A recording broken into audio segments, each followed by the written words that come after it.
묵상 기도하겠습니다.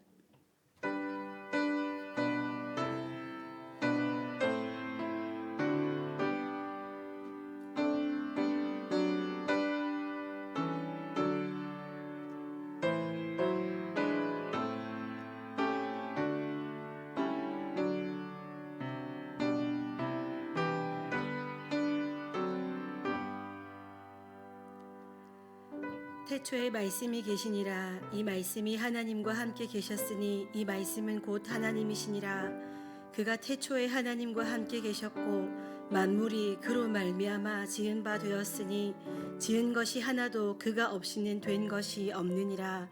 아멘. 사랑하는 하나님, 감사드립니다. 변함없는 사랑과 은혜로 저희들을 지키시고 보호하셨다가 이렇게 약속된 시간에 예배의 자리로 저희들을 불러주셔서 예배자로 이 자리에 함께하게 하신 것에 감사드립니다. 사랑하는 하나님, 사랑받는 자다운 모습으로 주님 앞에 나아가게 하시고 사랑하는 주님께서 받고 싶어 하시는 사랑으로 저희들의 마음과 사랑을 표현할 수 있는 저희 새벽교회 성도들 되게 하시옵고 이 예배를 통하여 하나님 영광 홀로 받아 주옵소서.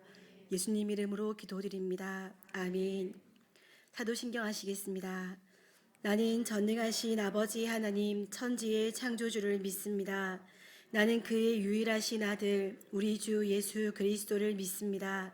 그는 성령으로 잉태되어 동정녀 마리아에게서 나시고 본디오 빌라도에게 고난을 받아 십자가에 못 박혀 죽으시고 장사된 지 사흘 만에 죽은 자 가운데서 다시 살아나셨으며 하늘에 오르시어 전능하신 아버지 하나님 우편에 앉아 계시다가 거기로부터 살아있는 자와 죽은 자를 심판하러 오십니다. 나는 성령을 믿으며 거룩한 공교회와 성도의 교제와 죄를 용서받는 것과 몸의 부활과 영생을 믿습니다. 아멘. 찬송가 293장 들으시겠습니다.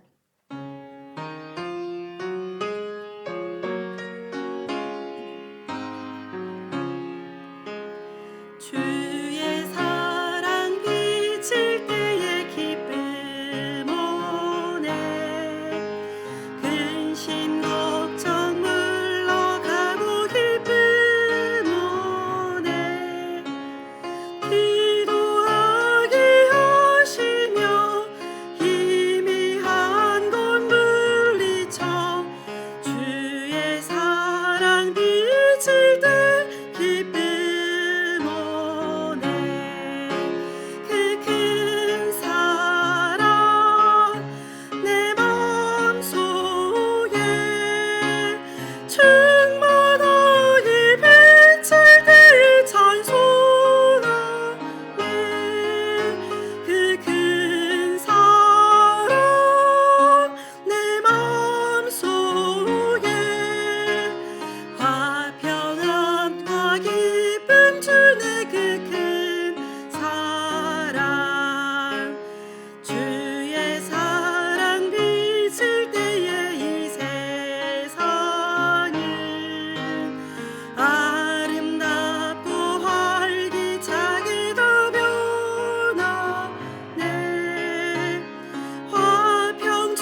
덕희 집사님 기도하시겠습니다.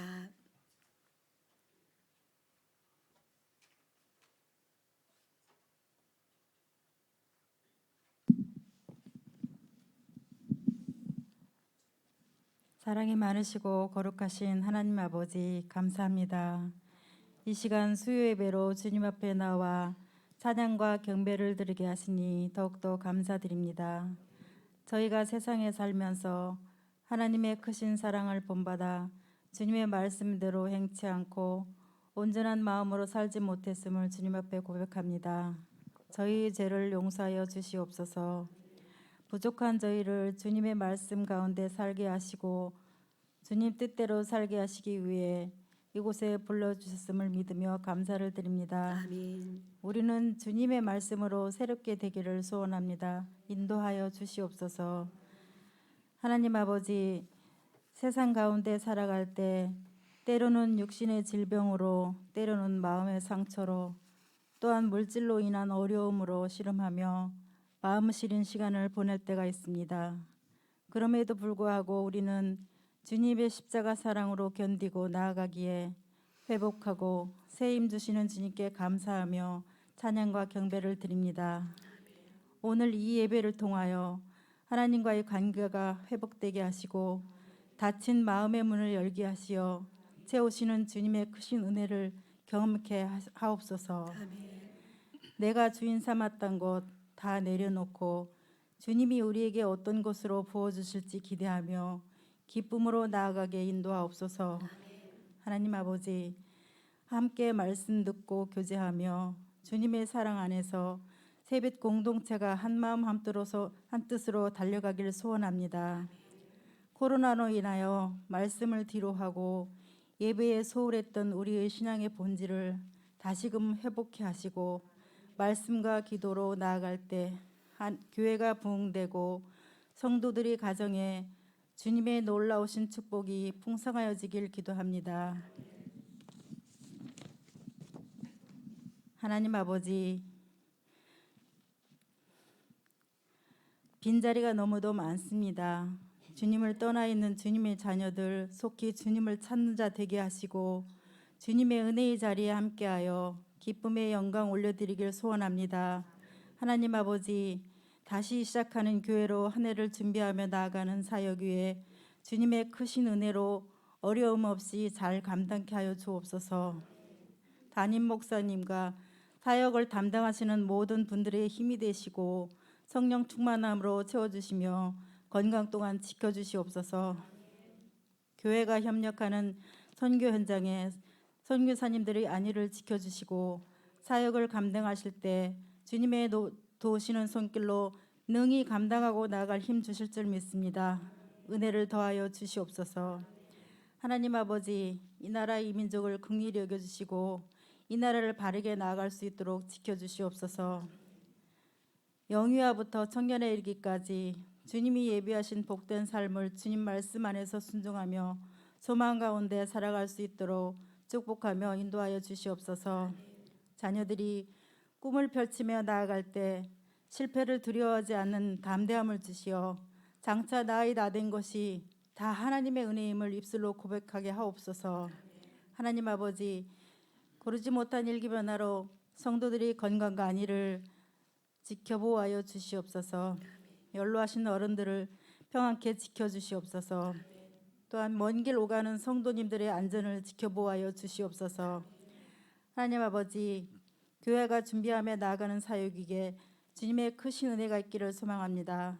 말씀과 기도로 나아갈 때 성도 한 사람 한 사람 잘 준비하게 하시고 이 시간을 통하여 말씀이 충만케 하여 주시고 주님과 더 가까이 나아갈 수 있는 귀한 시간 되게 인도하옵소서.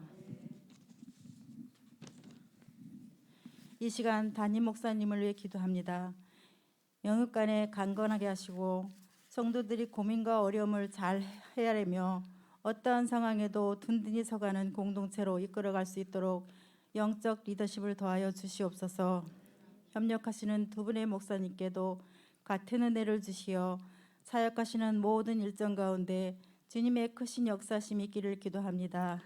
하나님 아버지, 이 시간 차선호 목사님 말씀 전하실 때에 말씀 위에 기름 부음을 주셔서 듣는 우리가 하나님의 뜻을 명확하게 깨닫게 하여 주시옵소서. 지금 이 순간도 전쟁과 지진으로 인하여 시름하며 고통 중에 있는 나라들을 위하여 우리가 마음을 다하여 중보기도로 나가게 하옵시고 전능하신 하나님의 긍휼을 바랍니다. 우리 소망 되신 예수님의 이름으로 기도합니다. 아멘.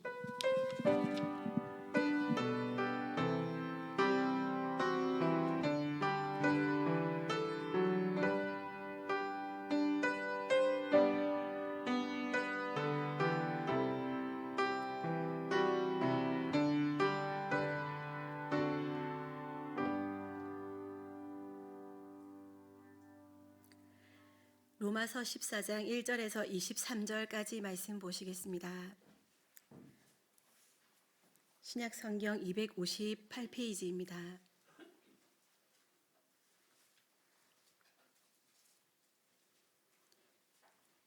(14장 1절부터 23절까지) 교독하시겠습니다. 믿음이 연약한 자를 너희가 받되 그의 의견을 비판하지 말라.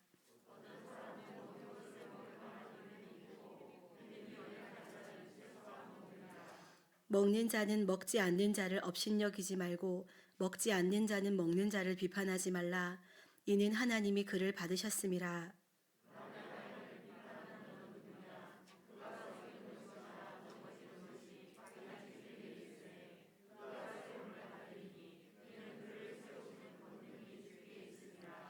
어떤 사람은 이 날을 저 날보다 낮게 여기고 어떤 사람은 모든 날을 같게 여기나니 각각 자기 마음으로 확정할지니라.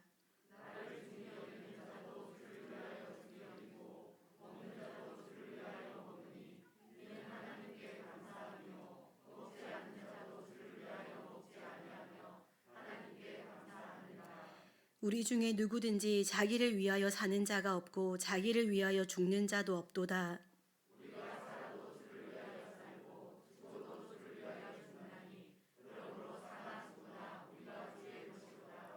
이를 위하여 그리스도께서 죽었다가 다시 살아나셨으니 곧 죽은 자와 산 자의 주가 되려 하심이라.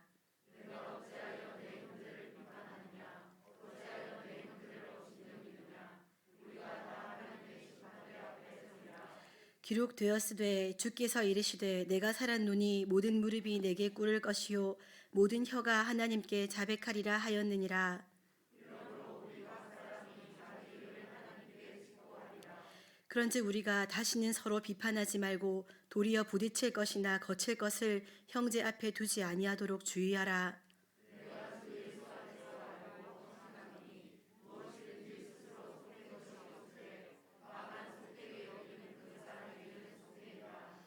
만일 음식으로 말미암아 내 형제가 근심하게 되면 이는 내가 사랑으로 행하지 아니함이라.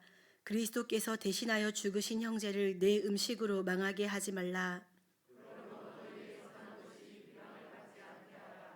하나님의 나라는 먹는 것과 마시는 것이 아니요 오직 성령 안에 있는 의와 평강과 희락이라.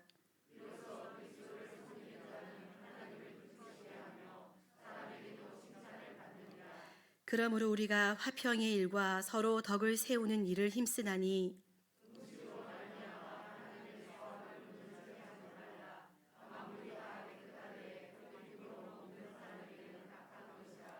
고기도 먹지 아니하고 포도주도 마시지 아니하고 무엇이든지 내 형제로 거리끼게 하는 일을 아니함이 아름다우니라.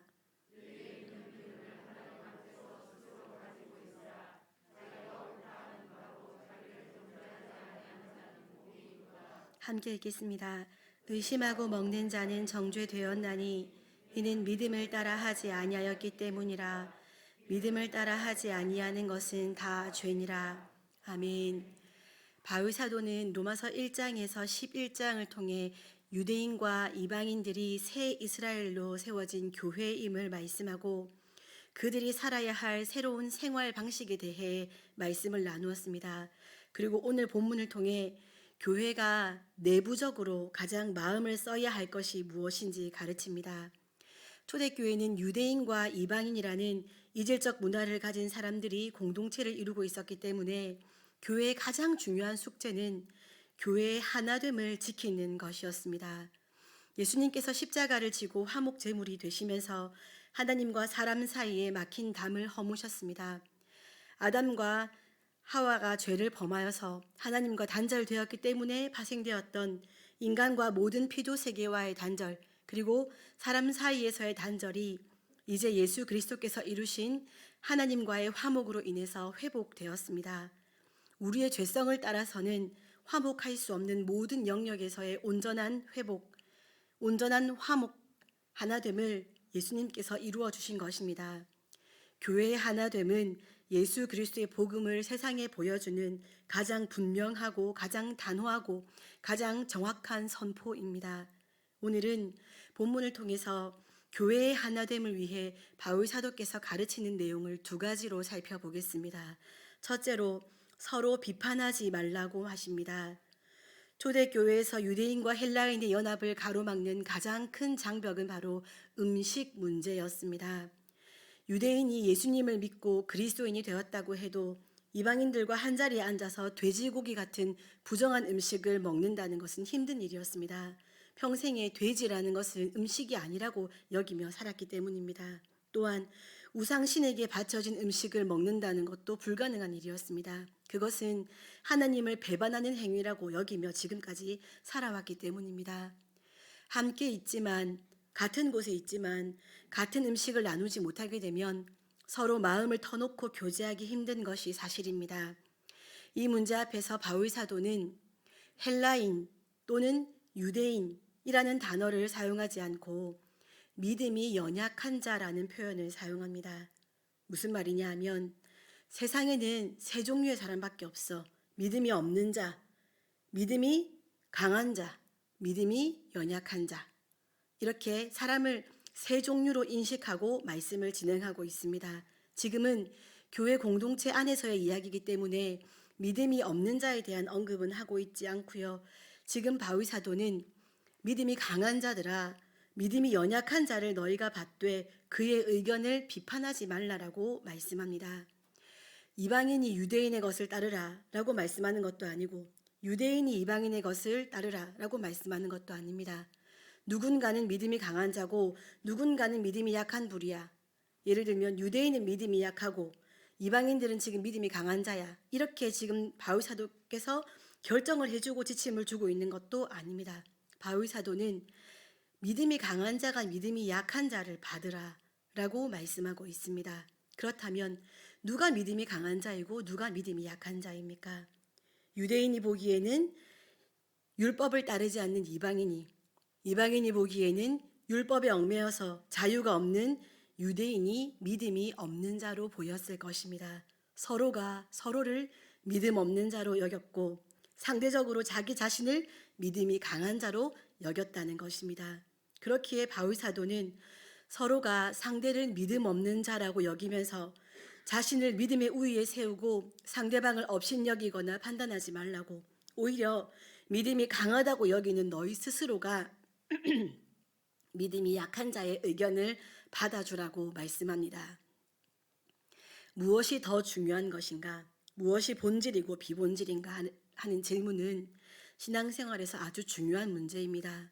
비본질적인 것들 하나하나에 집중하고 그것을 우선시하고 중요하게 여기면 본질을 놓치기 마련입니다. 그러나 신앙생활의 기준이 되는 본질을 바르게 붙잡고 신앙생활을 하면 비본질적인 문제 하나하나는 가볍게 넘어갈 수 있습니다. 그래서 신앙의 우선순위를 항상 바로 잡아야 합니다. 성도에게 신앙의 본질은 하나입니다. 그런데 그 신앙을 표현하는 신앙 양식, 표현 방법은 너무 다양합니다. 교단에 따라서, 교회의 역사에 따라서, 시대와 공간의 차이에 따라서 다양한 신앙 양식이 나타납니다. 어떤 사람은 경건을 위해 우상제단에 올랐던 고기를 먹으면 안 된다고 생각하고, 어떤 사람은 하나님만이 유일한 신이시고 우상은 아무것도 아니기 때문에 우리가 아무 상관없이 음식을 먹을 수 있다라고 여겼습니다. 어떤 사람은 특별한 날을 중요시 여겼지만 또 다른 어떤 사람은 모든 날이 주님의 날이기 때문에 다 중요하다라고 생각했습니다. 이 모든 문제들은 신앙의 본질적인 문제가 아닙니다. 신앙 양식의 차이입니다. 중요한 것은 이 모든 행동 하나하나의 바탕에 하나님을 향한 믿음과 구원에 이르는 복음이 있다면 그 표현 양식이 신앙의 뿌리를 흔들 수는 없다는 것입니다. 성도는 교회 안에서 서로를 대할 때 이 관점에서 든든히 서 있어야 합니다. 제가 저희 아이들 홈스쿨링을 했을 때 좀 어려웠던 점이 있습니다. 자녀를 신앙으로 키우겠다고 홈스쿨링을 했던 부모님들의 대다수는 유대인들이 자녀를 교육했던 것처럼 말씀 암송, 성경 읽기, 큐티, 하브루타, 정시 기도 이런 식으로 신앙 교육의 커리큘럼을 딱 짜가지고 커리큘럼대로 아이들을 교육하는 부모님들이 대다수였습니다. 그런데 어떤 기독교 교육자는 언스쿨링이라는 이름으로 아예 아이들에게 교육을 하지 마라. 그러면 아이들 안에서 각자가 스스로 원하는 방향에서의 배움이 일어나고 아이들은 의무감이 아니라 하나님께서 지으신 대로 저절로 스스로 원하는 것을 배우며 성장한다. 오히려 부모가 아이의 교육에 개입하면서 아이 안에서 저절로 나오는 배움을 방해한다 라고 말씀하셨습니다. 그냥 한두 명이 자기 개인의 의견을 말한 것이 아니라 기독교 홈스쿨링의 양대 산맥이었습니다. 이 언스쿨링과 유대인식의 교육이. 그런데 이 두 관점은 너무 양극단이었습니다. 신앙을 잘 가르쳐라. 아무것도 하지 마라. 이렇게 극단적인 양극단의 선택을 해야 되는 상황에서 제가 홈스쿨링을 하면서 좀 혼란스러웠던 적이 있었습니다. 모든 부모는 자녀를 사랑한다고 합니다. 어떤 부모는 하나하나 챙겨주고 보살펴주고 함께 있어주면서 사랑을 표현하고 어떤 부모는 자녀가 독립적으로 결정하고 살아낼 수 있도록 한 걸음 뒤에서 지켜보면서 사랑합니다. 어떤 부모는 잘 이끌어줘야 사랑이라 생각하고 어떤 부모는 아이 스스로 자기의 시간표에 맞게 성장하도록 잘 기다려주는 것이 사랑이라고 생각합니다. 갑자기 이런 얘기를 왜 하냐 하면 표현이 다르다는 것을 말씀드리고 싶어서입니다. 자녀를 사랑하는 마음은 동일합니다. 단지 그것이 표현되는 방법이 다를 뿐입니다. 인간에게서 나오는 표현하는 방법은 모두 장단점이 있습니다. 인간에게서 나오는 것은 100점짜리가 없습니다.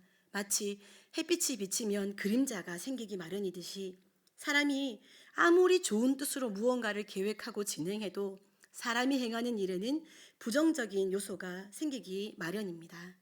그러니 자녀를 사랑하는 마음에서 하는 부모의 행동에 대해 이것은 맞고 저것은 틀리다라고 단정할 수 없습니다. 이 교육은 이런 방향에서 장점이 있고 저 교육은 저런 방향에서 장점이 있는 것입니다. 그 마음 안에 하나님께서 맡겨주신 자녀를 사랑하는 마음이 있다면 그리고 그 자녀를 책임지시고 양육하시고 보호하시는 하나님을 향한 믿음이 있다면 이것은 이런 대로 훌륭하고 저것은 저런 대로 훌륭합니다.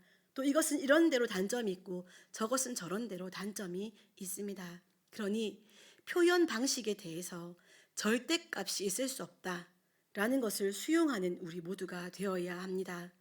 하나님을 믿는 신앙도 마찬가지입니다. 본질은 하나이나 비본질은 수도 없습니다. 본질은 복음입니다. 예수 그리스도, 구원의 유일한 이름, 막힌 담을 허무시고 화목하게 하신 분. 그것 외에 다른 모든 신앙생활의 태도는 비본질입니다. 비본질 하나하나로 성도 간에 불화가 생기고 서로를 향한 비난과 비판과 불편함으로 교회가 하나가 되지 못하면 가장 중요한 본질인 복음이 땅끝까지 나아가는 데 걸림이 됩니다. 그러므로 성도는 덜 중요한 것을 고수하기 위해 더 중요한 사랑의 계명을 깨뜨리고 하나가 되는 일에 사사건건 걸림이 되고 그리고 우리를 있게 한 복음이 전해지는 것을 막히게 하는 그런 행동을 해서는 안 되겠습니다. 우리가 그리스도인이 된 것은 어떤 음식을 먹는지, 어떤 혈통을 타고났는지, 어떤 날을 절기로 지키는지 그런 것들로 결정된 것이 아닙니다. 우리가 한국 사람이기 때문에, 우리가 개고기를 먹지 않기 때문에, 우리가 성탄절을 잘 지키기 때문에 그리스도인이 된 것이 아니라는 말씀입니다. 값 없이, 조건 없이 구원받았다는 것을 고백하시지 않으십니까? 그렇다면 우리가 행하는 모든 표현 양식이 구원을 가져온 것이 아니라는 고백을 하고 있는 것입니다. 그러니 우리의 표현 양식은 본질이 아니라는 말씀입니다. 교회 안에서 유대인과 이방인이, 부자와 가난한 자가, 남자와 여자가, 연장자와 연소자가 서로 판단하는 것은 그리스도인이 어떻게 지어진 존재인지 모르기 때문에 일어나는 잘못입니다. 그리스도인은 모두 예수님의 소유입니다. 유대인이든 이방인이든 그리스도의 이름을 부르는 바른 그리스도인이라면 그들 모두는 예수님을 위해 살고 예수님을 위해 죽는 자들입니다. 성도들의 신앙 양식이 모두 주님을 위한 표현임을 놓치지 말아야 합니다. 내 마음에 들지 않아도 주님을 위한 표현임을 기억하고 바라보아 주어야 합니다. 신앙의 표현 양식보다 중요한 것이 그 동기와 이유입니다. 성도가 어떤 행위로 신앙을 표현하느냐보다 오직 주를 위해 살고 주를 위해 죽고자 하는 신앙이 중요하다는 말씀입니다. 어떤 신앙 양식을 선택하든지 그것이 하나님의 복음, 하나님의 말씀의 정면으로 위배되는 것이 아니라면 주님을 사랑하고 섬기는 마음에서 그러한 행동들 하나하나가 나온 것을 알아주시라는 것입니다. 그 마음에 진실한 마음이 있다면 그를 받아주는 것이 맞습니다. 그러니 그것을 분별하여 알 수 있을 만한 분, 믿음이 강한 사람들이 믿음이 약하여서 그 모든 행동들 하나하나를 고집스럽게 붙잡고 있고 그것이 아닌 것에 대해서 불편해하는 사람을 먼저 받아주는 것이 맞다는 말씀입니다. 비판하는 것이 아니라요. 두 번째로 성도는 서로를 배려하기 위해 몰두해야 합니다. 본문 13절 말씀을 다시 한번 다 함께 읽어보겠습니다. 본문 13절 말씀을 다시 한번 읽어보겠습니다. 시작. 그런즉 우리가 다시는 서로 비판하지 말고 도리어 부딪힐 것이나 거칠 것을 형제 앞에 두지 아니하도록 주의하라. 아멘. 여기에 비판하다로 사용된 단어는 신약 성경 대부분의 경우에 비판하다보다 더 강한 심판하다라는 뜻으로 사용되었습니다. 바울 사도는 단순히 서로 비판하지 말라고 권면하는 정도가 아니라 오직 하나님만이 하시는 심판을 피조물인 우리가 해서는 안 된다는 뜻으로 강조하여 이 단어를 사용하고 있습니다. 그리고 바울 사도는 13절에서 언어 유희를 사용하여 한 가지 개념을 강조하는데 그 단어는 크리노라는 단어입니다. 바울 사도는 크리노 하지 말고 크리노 하라 라고 말씀합니다. 크리노 하지 말고 크리노 하라. 이 크리도라는 단어는 분리하다, 구별하다, 선택하다, 결정하다, 판단하다와 같은 뜻의 단어입니다. 13절을 이 단어를 통해 다시 이해하면 크리노하되 상대를 비판하거나 무시하기 위해 크리노하지 말고 상대를 배려하기 위해 크리노하라 라고 이해할 수 있습니다. 상대를 어떻게 비판할까에 몰두하지 말고 상대를 어떻게 배려할까에 집중하라 라는 말씀입니다. 우리 모두가 귀담아 들어야 할 권고가 아닐 수 없습니다. 우리는 늘 무언가를 생각합니다. 그런데 우리가 타인에 대해 생각할 때요, 내가 주로 어떤 태도로 타인을 생각하는지 나의 자세에 대해서 생각해 보셨습니까? 타인을 볼 때 우리의 눈빛이 어떻냐는 말씀입니다. 우리는 많은 경우에 무의식적으로 생각을 합니다. 생각을 하고 있긴 한데 의식이 없는 상태에서 생각을 하곤 합니다. 그래서 내가 주로 어떤 감정을 가지고 타인을 대하고 있는지 잘 모르는 경우가 많습니다. 나의 행동 안에 담겨 있는 감정을 가만히 뒤돌아보면 두 가지 태도 중에 하나입니다. 타인에 대해 부정적이고 비판적이고 파괴적인 생각을 하는지 아니면 긍정적이고 우호적이고 건설적인 생각을 하는지 대부분 이 두 가지 중에 하나입니다. 이유를 알 수 없는 타인의 어떤 행동을 보면서 그것에 대해 긍정적인 해석을 하는지 부정적인 해석을 하는지 자신의 마음을 한번 의식해 보시기 바랍니다. 찰떡같이 말해도 개떡같이 듣는 경우가 있고 개떡같이 말해도 찰떡같이 듣는 경우가 있지 않습니까? 요나서 3장의 니느웨 백성들은 요나가 솔직히 말해서 개떡같이 말했지만 찰떡같이 들었습니다. 니느웨는 사흘 동안 걸어야 할 만큼 큰 성읍이다 라고 굳이 설명한 그 다음 구절에서 요나가 하루 동안 다니며 니느웨가 무너지리라 선포했다 라고 성경이 굳이 요나가 개떡같이 말씀을 전한 것을 이렇게 설명해 주고 있습니다. 그런데 당시 니느웨 백성들은 그 말을 찰떡같이 들었습니다. 말투가 저게 뭐야? 태도가 저게 뭐야? 저런 식으로 무례하게 예의 없이 말씀을 전한다고? 저렇게 말하는 사람이 하나님의 말씀을 전한다고? 저건 하나님 말씀일 리가 없어.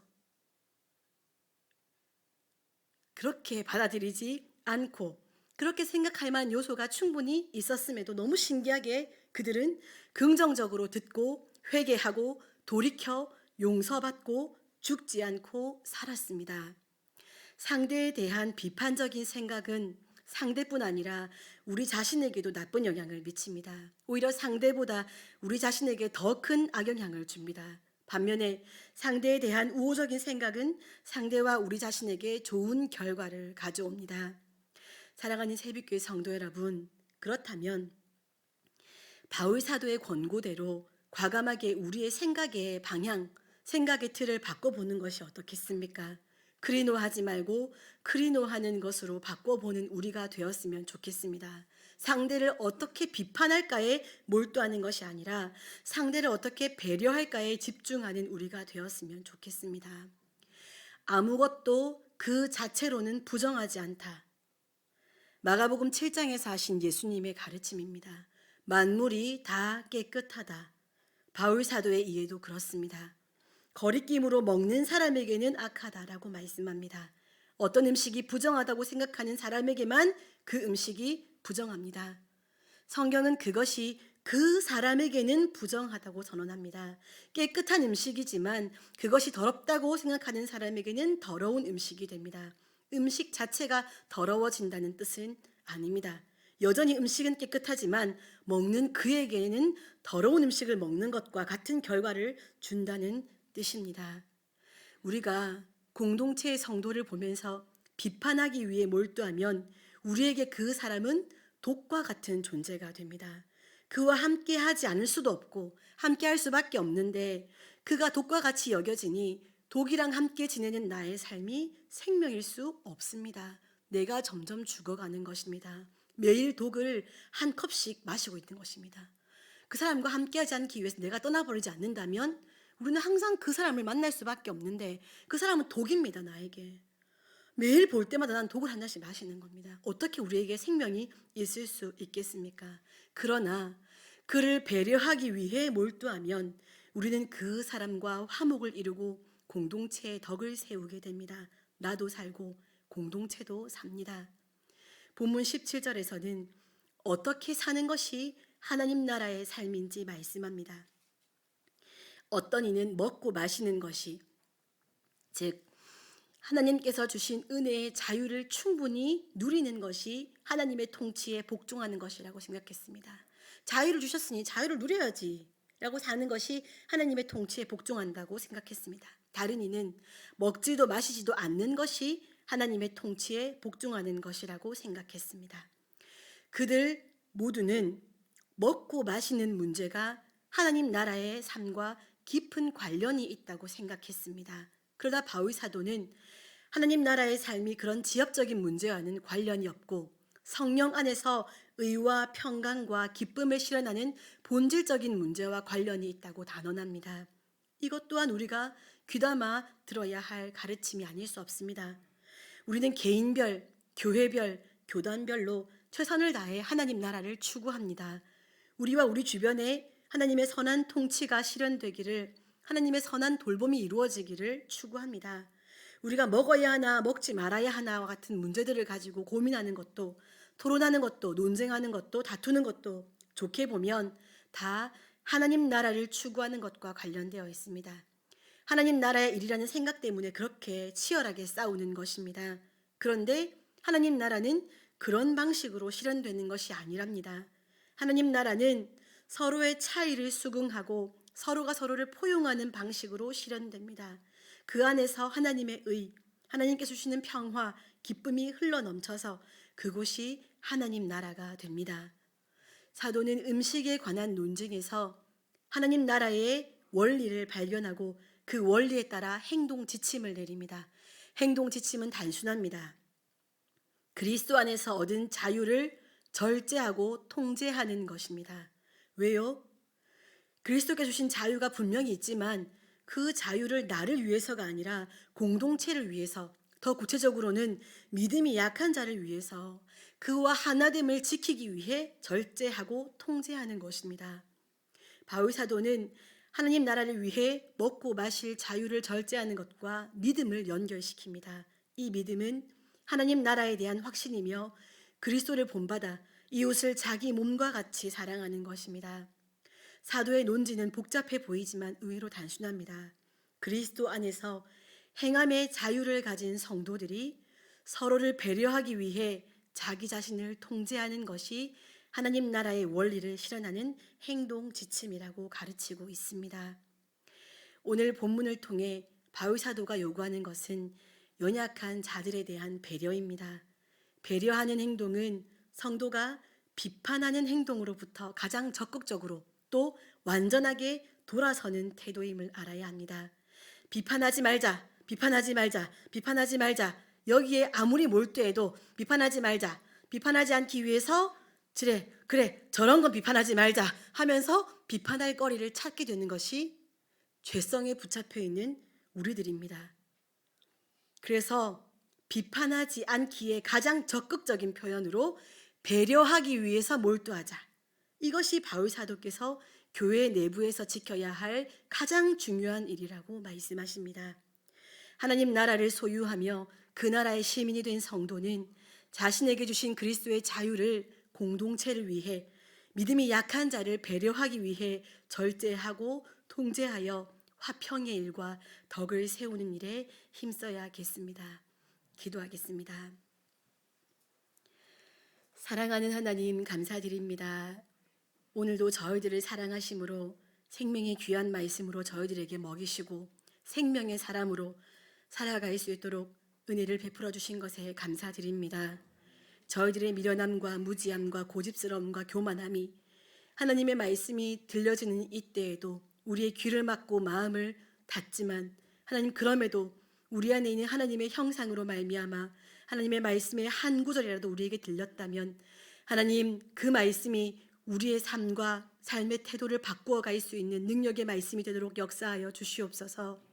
하여 그 말씀이 날마다 우리 안에서 열매를 맺어 하나님의 형상을 회복하고 예수 그리스도께서 이루신 일들을 닮아가며 장성한 분량에까지 이룰 수 있는 우리가 될 수 있도록 하나하나 말씀을 따라 살아가는 우리 새벽교회 성도들 되게 하시고, 하여 다시 시작하고 다시 새로워지는 우리 새벽교회가 되도록 인도하여 주옵소서. 귀한 시간 예배 자리에 나오면서 1,000번째 예물을 드리는 손길이 있습니다. 하나님 소원하는 기도의 제목을 하나님께서 들으시고 가장 선한 것으로 응답하여 주옵소서. 감사드립니다. 예수님 이름으로 기도합니다. 아멘. 교회 소식 전하겠습니다. 예배와 모임입니다. 스타트 300 오리엔테이션이 19일 주일, 26일 주일 오후 2시 1층 교육관에서 있습니다. 알림입니다. 순례기 43번째 시간이 22일 수요일 새벽부터 시작됩니다. 신청하신 분들과 모든 성도님들께서 귀한 사역을 위하여서 기도하고 사모하는 마음으로 준비하시기 바랍니다. 행정지원위원회 교회 공사가 진행 중에 있습니다. 건축 자재 및 낙하물로 통행 시 안전에 주의하시기 바랍니다. 시스토리가 운영되고 있습니다. 내피를 참조해 주시고 많은 이용 바랍니다. 교회 내 마스크 착용은 방역 지침에 따라 자율로 합니다. 진리교회 항존직 수련회가 17일 금요일부터 18일 토요일까지 세빛나루에서 진행됩니다. 찬송가 508장 들으신 후에 주기도문으로 수요예배 마치겠습니다.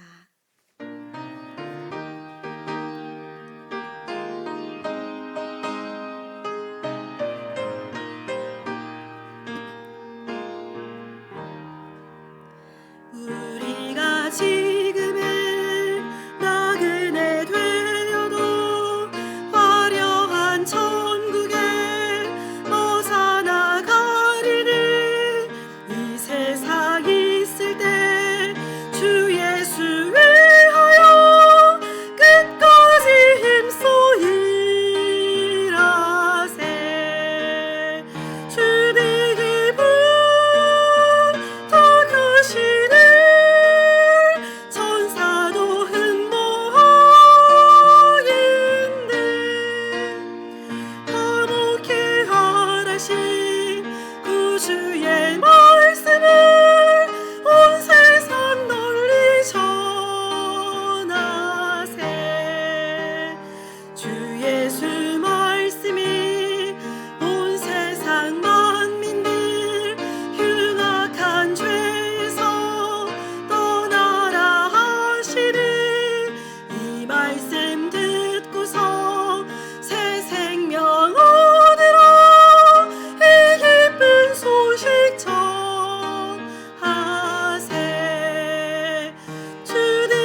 하늘에 계신 우리 아버지, 아버지의 이름을 거룩하게 하시며 아버지의 나라가 오게 하시며 아버지의 뜻이 하늘에서와 같이 땅에서도 이루어지게 하소서.